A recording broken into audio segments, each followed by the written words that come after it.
বন্ধুরা আপনারা সবাই কেমন আছেন? আজকে আমাদের রেসিপি পটলের দোলমা পোলাও, সঙ্গে থাকুন দেখার জন্য।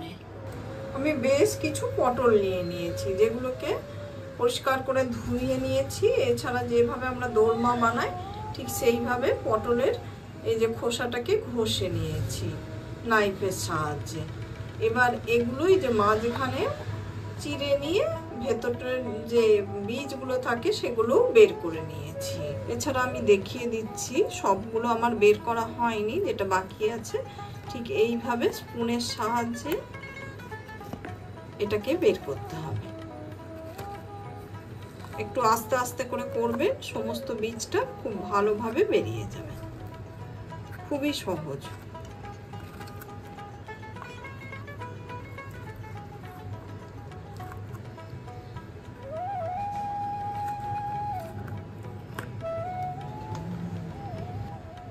এবার আমরা হলুদ দিয়ে দিচ্ছি,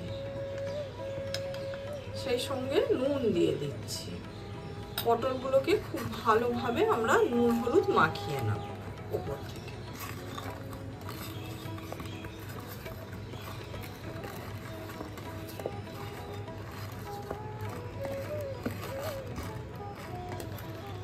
এক বাটি গোবিন্দভোগ চাল আমি ঢেলে নিলাম। চালটাকে আমরা জল দিয়ে ধুয়ে নেব। যতক্ষণ না জলটা স্বচ্ছ হচ্ছে জল বদলে কিন্তু ধুয়ে যেতে হবে। জল ঝরানো চালটাতে এবার আমরা হলুদ দিয়ে দিচ্ছি। এটাকে হলুদ মাখিয়ে আধ ঘন্টার জন্য রেখে দেবো। কড়াইতে সর্ষের তেল ঢেলে নিচ্ছি। তেলটা আমাদের গরম হয়ে গেছে। নুন হলুদ মাখানো পটলগুলো দিয়ে দিচ্ছি।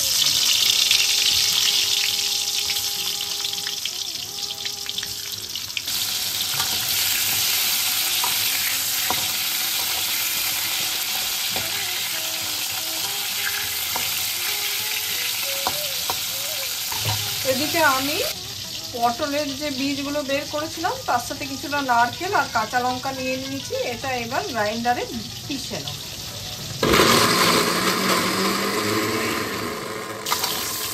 এদিকে পটলটা কিন্তু আমাদের খুব ভালো করে ভাজা হয়ে গেছে। পটলগুলোকে তুলে নিই।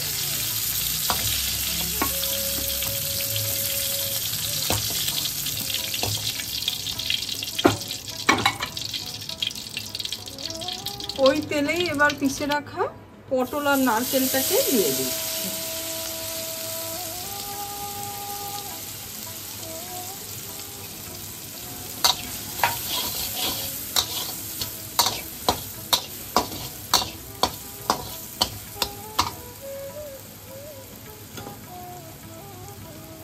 অল্প করে নুন দিয়ে দিলাম।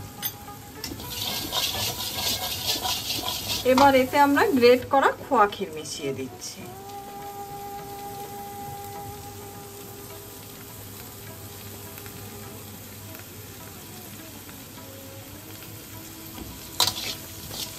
এবার আমরা হালকা হাতে নাড়াচাড়া করে নিলাম। পুরটা আমাদের রেডি হয়ে গেল। ওই কড়াইতে আমরা এবার বাকি রান্নাটা করে নেব। 1 চামচ গাওয়া ঘি মিশিয়ে দিলাম। কড়াইতে ঘি সহ তেলটা গরম হয়ে গেছে। তেজপাতা, শুকনো লঙ্কা, জিরে আর হোল গরম মশলা দিয়ে দিলাম।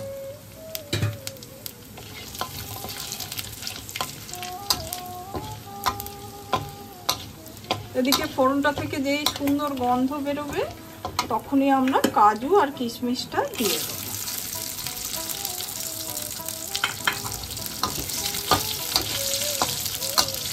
ওদিকে কাজু কিশমিশটাকে কিন্তু খুব ভালো করে আমরা ভেজে নেব।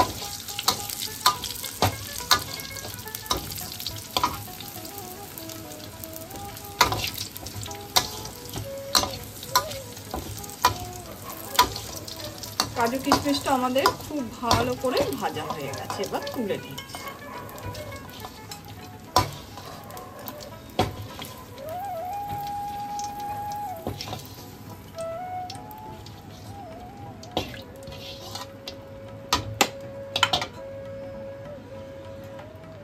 এবার ওই ঘিয়েতেই আমরা চালটা দিয়ে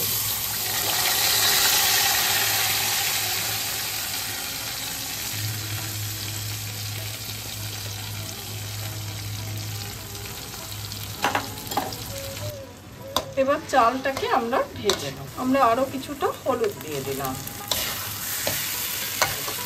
চালটা খুব ভালো করে ভাজা হয়ে গেছে, একদম যেন এইরকম ঝরঝরে, কড়াই থেকে খুব সহজে ছেড়ে গেলেই জানবেন যে চালটা খুব ভালো করে ভাজা হয়ে গেছে।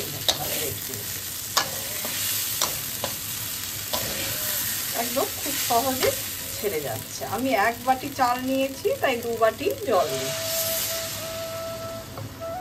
আরো 1 বাটি জল দিয়ে দিচ্ছি। জলটা যেন সবসময় ডবল হয়। হালকা হাতে নাড়াচাড়া করে দিচ্ছি।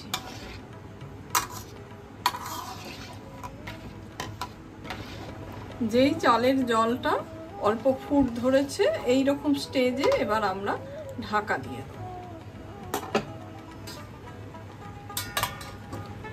এদিকে দোলমার পুরটা আমাদের রেডি হয়ে গেছে আর ঠান্ডাও হয়ে গেছে। কিছু কিশমিশ দিয়েছি, সেটা হাতের সাহায্যে মিশিয়ে দিলাম। এবার এই যে চিড়ে রাখা পটলেতে এই পুরগুলো দিয়ে দেব ভরে।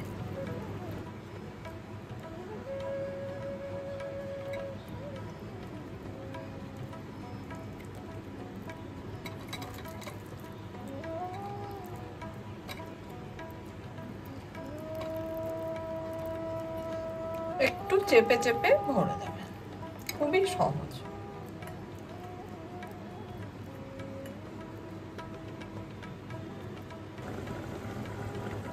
মাঝে একবার ঢাকাটা খুলে আমরা হালকা হাতে নাড়াচাড়া করে দিচ্ছি।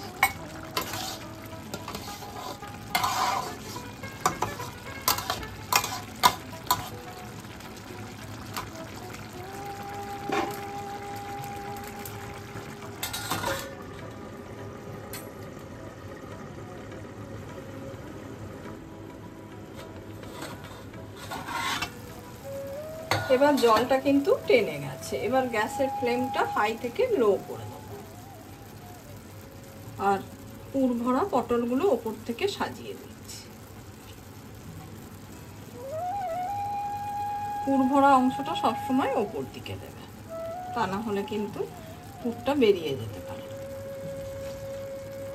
ওপর থেকে কাজু কিশমিশটা ছড়িয়ে দিচ্ছি।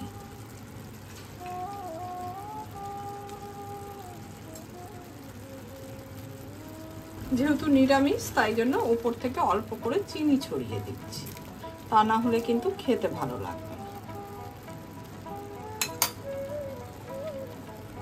বেশ কিছু চেরা কাঁচা লঙ্কা দিয়ে দিলাম। আবার আমি ঢাকা দিয়ে দিচ্ছি। আরো 5 মিনিট হয়ে গেছে। এবার আমি ঢাকাটা খুলে দেব। উপর থেকে ঘি ছড়িয়ে দিচ্ছি। জলটা কিন্তু পুরোপুরি টেনে গেছে।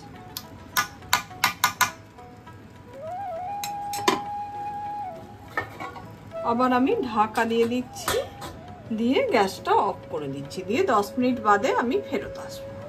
10 মিনিট রেস্ট রাখা হয়ে গেছে। এবার আমি ঢাকাটা খুলে দিচ্ছি। উপর থেকে একটু রোস্টেড মশলা ছড়িয়ে দিচ্ছি, এর জন্য গন্ধটা আরো বেশি সুন্দর হবে। পুরোনো দিনের হারিয়ে যাওয়া রান্না হলো এই পটলের দলমা পোলাও। আমার এই রেসিপিটা যদি ভালো লাগে, লাইক, শেয়ার, কমেন্ট আর সাবস্ক্রাইব করতে ভুলবেন না আমার চ্যানেলটা। খুবই সহজ এবং ঘরোয়া উপাদান দিয়েই এটা তৈরি হয়। আমি সাইড থেকে কেটে দেখিয়ে দিচ্ছি। দেখুন কিরকম ঝরঝরে হয়েছে। যখন পরিবেশন করা হবে এরকম সাইড থেকে কেটেই দেবেন। এছাড়াও দেখিয়ে দিচ্ছি, এই দেখুন পোলাওয়ের চাল পুরোপুরি সেদ্ধ হয়ে গেছে।